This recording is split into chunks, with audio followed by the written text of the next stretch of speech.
Good afternoon students, good afternoon. Education live जी के ईसुवंश चैनल में आपका स्वागत है। चलिए शुरू करते हैं। आज हम आप लोग को मनोविज्ञान में पढ़ा रहे हैं। मनोविज्ञान में हमारी एक टॉपिक है समावेशी शिक्षा। क्या है? समावेशी शिक्षा, जो सीटेट और टेट, सीटेट, यूपी टेट और सुपर टेट के लिए बहुत ही इम्पॉर्टेंट है। इससे जो है बहुत ही क्वेश्चन पूछे जाते हैं समावेशी शिक्षा से। पहली बार तो इसमें 3 क्वेश्चन बनते हैं। समावेशी शिक्षा क्या है, क्या है, और समावेशी शिक्षा क्यों दें, और समावेशी शिक्षा कैसे देनी चाहिए, कैसे देनी चाहिए, क्या, क्यों, कैसे, ये 3 क्वेश्चन बनते हैं। आप जो है अगर हमारे चैनल पर नए आए हों तो चैनल को सब्सक्राइब कर लीजिए, वीडियो को लाइक और शेयर कीजिए। आगे हम आपको पढ़ाने चल रहे हैं और कमेंट में ज़रूर बताइए कि हमारी वीडियो आप लोग को कैसी लगी। हमारी वीडियो आप लोग लास्ट तक ज़रूर देखिए, तभी समझ में आएगा। चलिए शुरू करते हैं। पहले हम जानेंगे समावेशी शिक्षा क्या है। ये जो है सीटेट और टेट और एसटेट मतलब सुपर टेट, तीनों के लिए बहुत ही इम्पॉर्टेंट है। ठीक है, चलिए शुरू करते हैं। सीटेट में तो बहुत ही पूछ जाते हैं, सीटेट, टेट, सुपर टेट तीनों में ज़्यादा पूछे जाते हैं। समावेशी शिक्षा तो अधिकतर आती है, इससे तो 1-2 क्वेश्चन आना ही आना है पेपर में।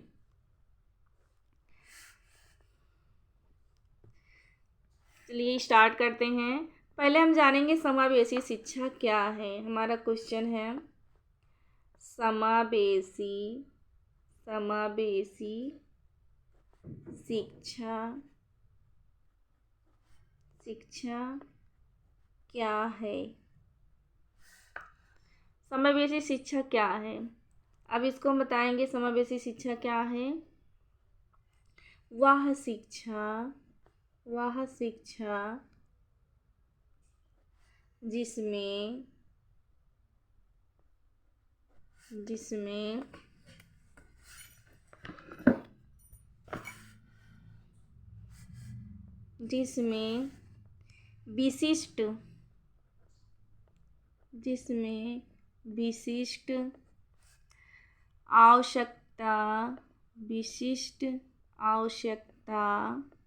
बच्चों को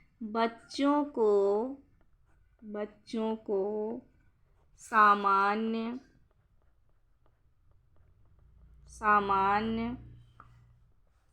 वह शिक्षा जिसमें विशिष्ट आवश्यकता वाले बच्चों को सामान्य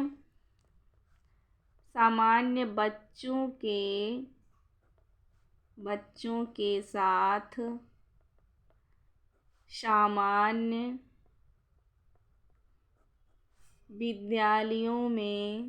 सामान्य विद्यालयों में पढ़ाया जाता है।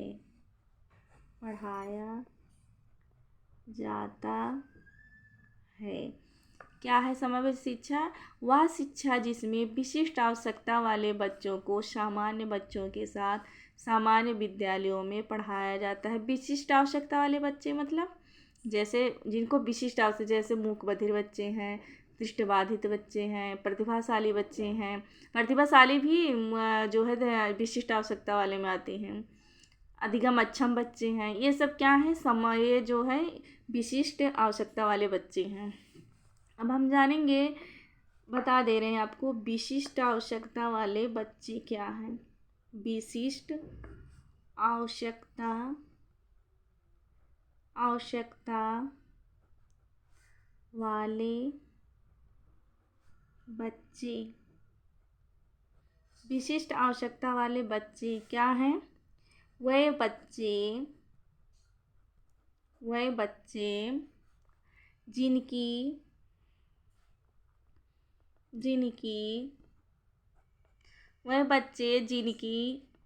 आवश्यकताएं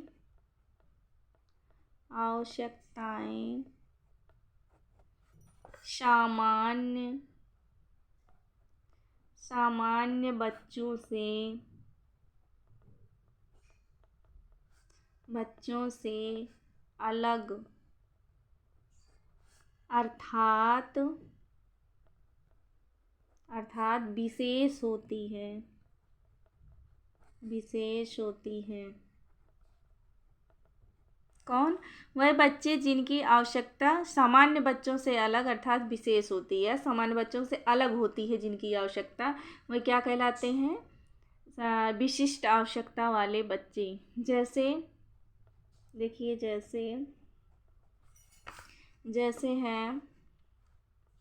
जैसे में है मूक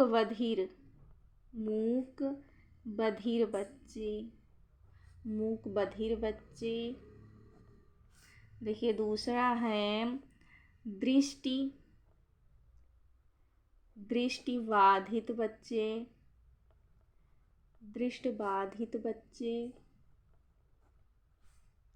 और तीसरा है जैसे मंद बुद्धि के बच्चे। चौथा है जैसे अस्थि विकलांग बच्चे।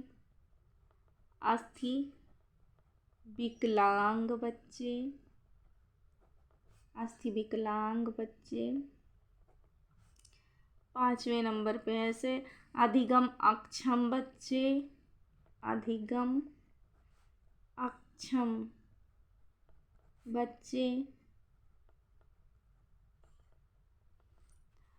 जैसे हैं वो पाँचवा, जैसे छठवां हो गया ये प्रतिभाशाली बच्चे, जो बहुत ज़्यादा आगे होते हैं, वो भी विशिष्ट में ही आते हैं। प्रतिभाशाली बच्चे, ये भी बच्चे तो सामान्य बच्चों से अलग है ना, इसीलिए ये भी विशिष्ट बच्चों में आते हैं। प्रतिभाशाली बच्चे। सातवां हो गया वंचित बच्चे।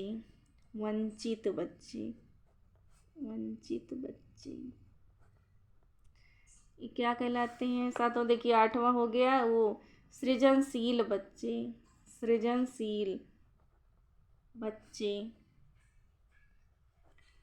ये सब क्या हैं? ये सब जो हैं विशिष्ट आवश्यकता वाले बच्चे हैं। इनको सामान्य बच्चों से इनकी जो आवश्यकताएं हैं वो अलग होती हैं। अब हम जानेंगे समावेशी शिक्षा क्यों देनी चाहिए। हमारा दूसरा क्वेश्चन है समावेशी शिक्षा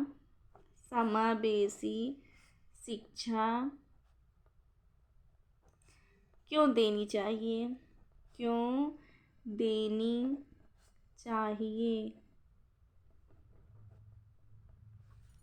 देखिए इसके अंतर्गत है समावेशी शिक्षा क्यों देनी चाहिए। अब हम आपको बता रहे हैं छात्रों में, इसका आंसर है छात्रों में एक दूसरे के प्रति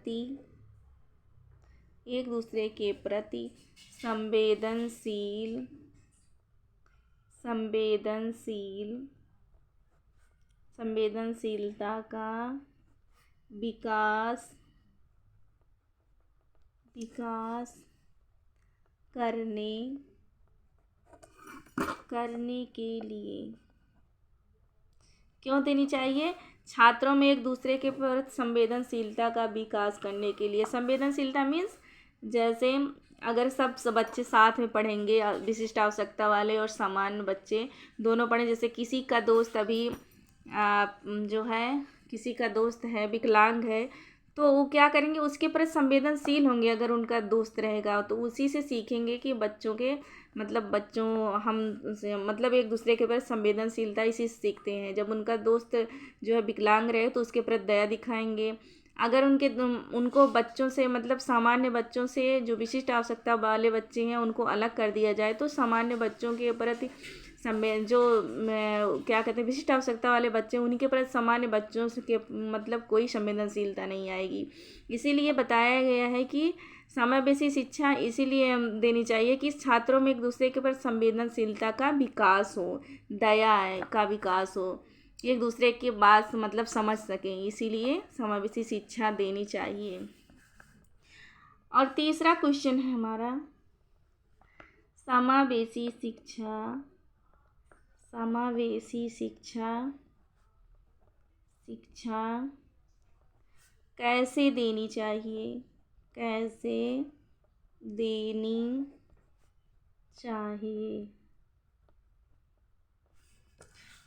चाहिए। तो इसको है छात्र की जांच करके, अधिगम का अनुभव करके और क्या उद्देश्य द्वारा। ये सब क्या है देखिए, इसको जो है ऐसे दर्शाया गया है, बताया गया है कि क्या अधिगम उद्देश्य से, किसका उद्देश्य, छात्र की जांच द्वारा, छात्रों की जांच के लिए समावेशी शिक्षा देनी चाहिए और अधिगम अनुभव के लिए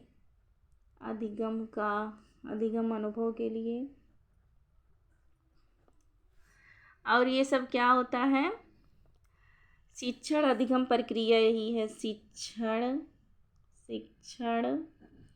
अधिगम प्रक्रिया।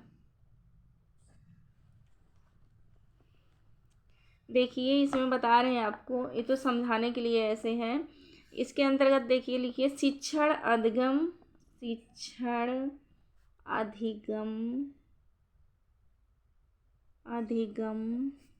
प्रक्रिया का छात्रों की आवश्यकता के अनुसार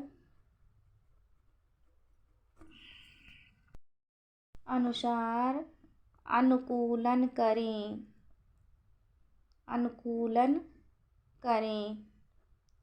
क्या मतलब है, जो शिक्षण अधिगम प्रक्रिया है उसको छात्रों की आवश्यकता के अनुसार अनुकूलन करें, उनकी जो आवश्यकता है उसके प्रति जो है अनुकूलन करें शिक्षण अधिगम प्रक्रिया को। आगे है दूसरा पॉइंट देखिए, किसी भी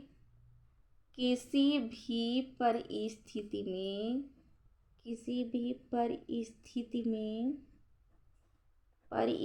में विशिष्ट आवश्यकता वाले बच्चे हैं, विशिष्ट आवश्यकता वाले बच्चों को सामान्य बच्चों से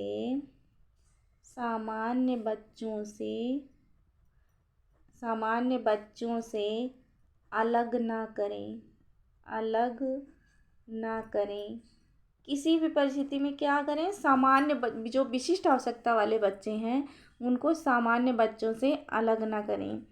तीसरा पॉइंट है, बच्चों को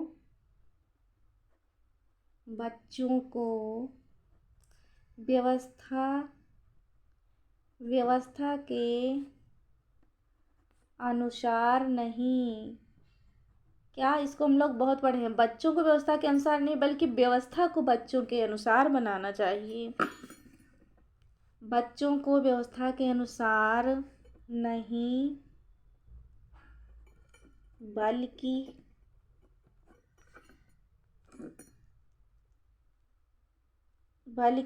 व्यवस्था को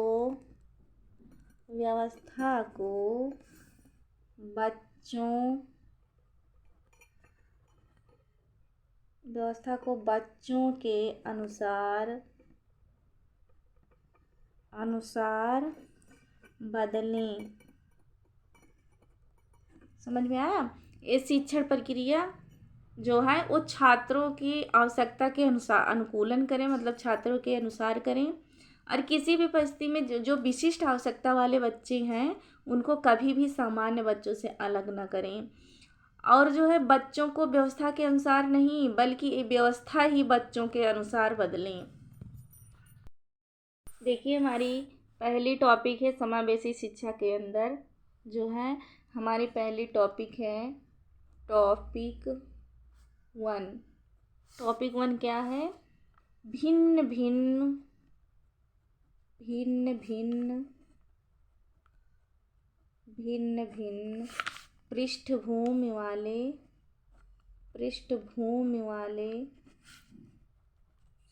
अधिगमकर्ता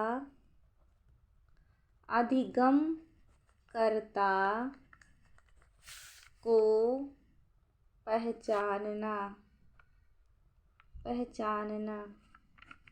भिन्न भिन्न पृष्ठभूमि वाले अधिगमकर्ता को पहचानना, ये क्या है?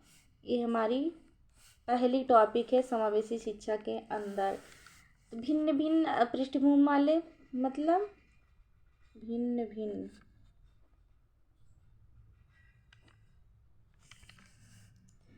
भिन्न भिन्न कैसे समझेंगे? उनके भाषा से, जाति से, धर्म से, धर्म समुदाय। ये क्या है? जो भिन्न भिन्न बच्चे हैं उनकी भाषा, जाति और धर्म समुदाय के प्रति क्या होना चाहिए? संवेदनशील होना चाहिए। संवेदनशील जब होंगे तभी सबको पहचानेंगे। देखिए हमारी टॉपिक 2 है। टॉपिक 2 है समावेशी शिक्षा के अंदर। ये सीटेट के आधार पर पढ़ा रहे हैं। सीटेट में इसी टाइप के क्वेश्चन इसी से ज़्यादा मिलते जुलते हैं। सीटेट में देखिए दूसरी टॉपिक है सीखने में आने वाली समस्या के लिए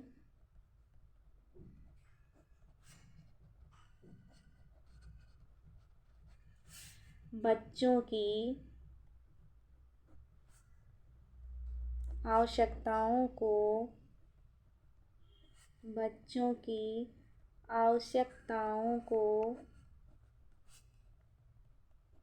पहचानना।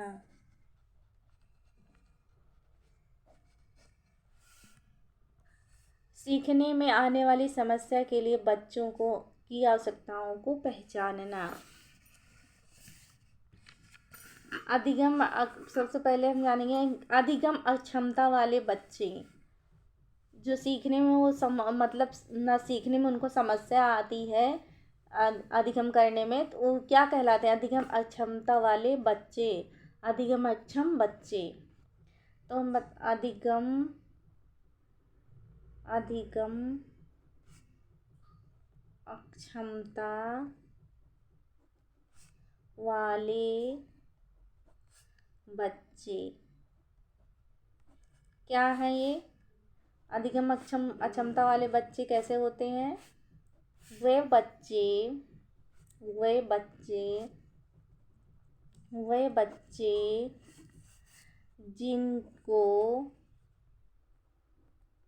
जिनको किसी विशेष क्षेत्र में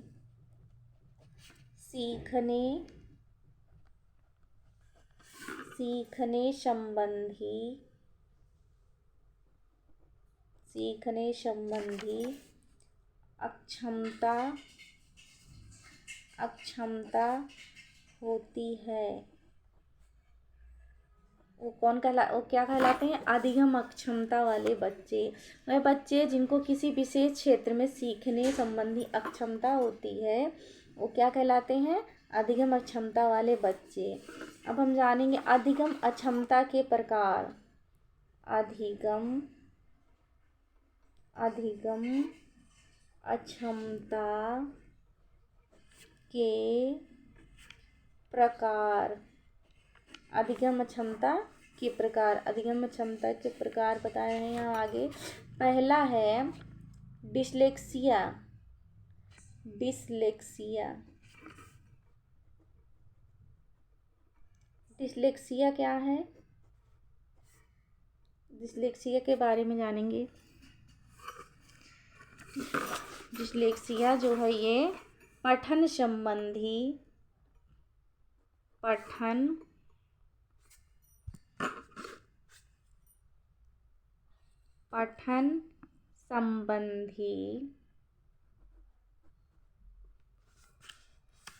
अधिगम अक्षमता, पठन संबंधी अधिगम अक्षमता। जैसे इस पठन संबंधी मतलब कैसे? जैसे कमल लिखा है तो इसको क्या पढ़ेंगे? लमक। ये जो है पठन संबंधी अधिगम क्षमता है। जैसे लिखा है 21 तो इसको क्या पढ़ेंगे? वो 12। और जैसे लिखा है सा तो वो लोग क्या पढ़ेंगे? वास। ये क्या है? ये अधिगम क्षमता वाले बच्चे हैं।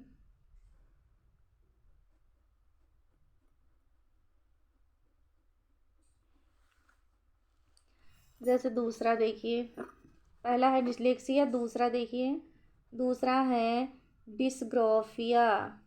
डिसग्राफिया, कहीं कहीं ग्राफिया लिखा रहता है, कहीं कहीं ग्राफिया लिखा रहता है, लेकिन मिलता जुलता नाम रहेगा। डिसलेक्सिया पहला हो गया पठन संबंधी, जो पढ़ने में अक्षम बच्चे होते हैं, अक्षमता होती है, उनको डिसलेक्सिया कहा जाता है। अब डिसग्राफिया देखिए, लेखन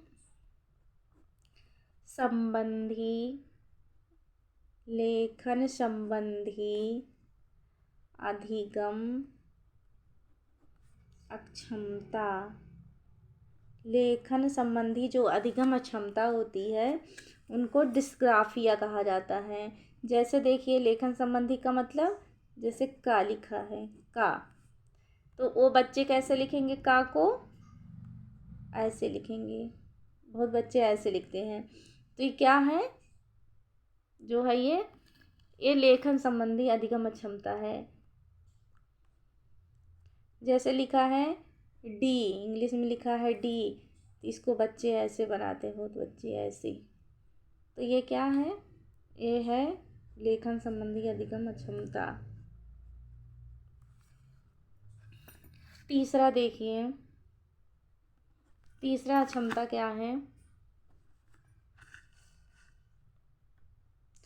तीसरा क्षमता है डिस कैलकुलिया।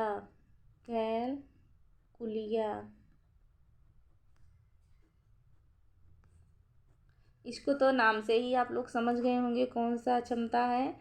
डिसकैलकुलिया का ऐसे ही देखिए, कैलकुलेशन मतलब कैलकुलेटर का प्रयोग किस में होता है? कैलकुलेशन किसे किया जाता है? गणित संबंधी में ना, डिसकैलकुलिया। इसमें देखिए क्या मतलब, क्या है अधिगम क्षमता, किससे संबंधित है? कैलकुलेटर का प्रयोग किस में होता है? कैलकुलेशन किस में होता है? गणित में। तो क्या है? गणितीय संबंधी अधिगम अक्षमता।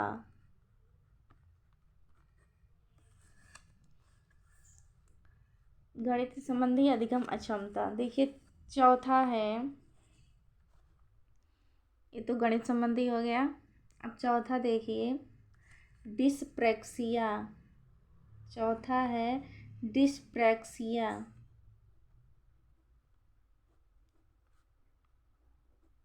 शरीर के अंगों में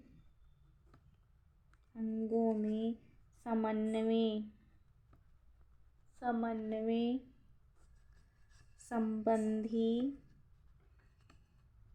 संबंधी अधिगम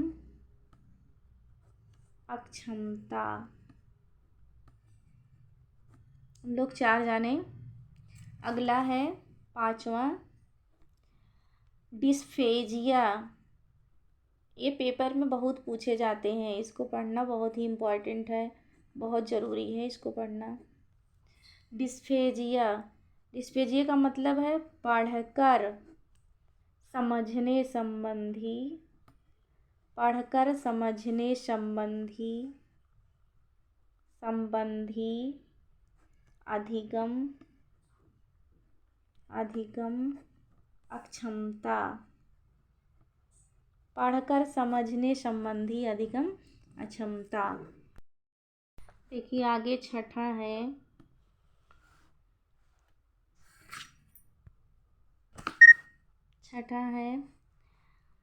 अफेजिया।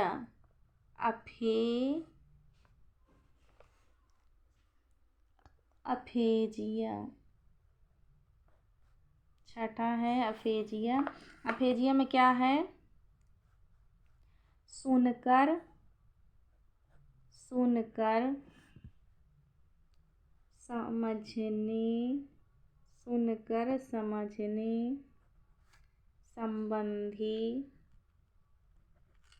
सुनकर समझने संबंधी अधिगम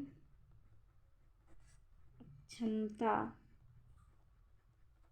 सुनकर समझने संबंधी अधिगम अक्षमता। 7वां है डिस्फोनिया।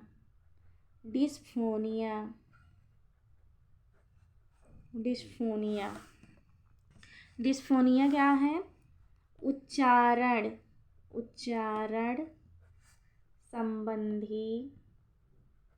संबंधी अधिगम अक्षमता। अब यहीं पर अपनी टॉपिक को भी विराम देते हैं। हम आज आप लोग को बहुत ही इम्पोर्टेंट टॉपिक पढ़ाए हैं, आप लोग इसको पढ़ लीजिए। पेपर में ये ज़रूर कन्फर्म है, इससे क्वेश्चन ज़रूर पूछे जाएंगे। फिर मिलते हैं आप लोग से नेक्स्ट वीडियो में, तब तक के लिए प्यार भरा नमस्कार।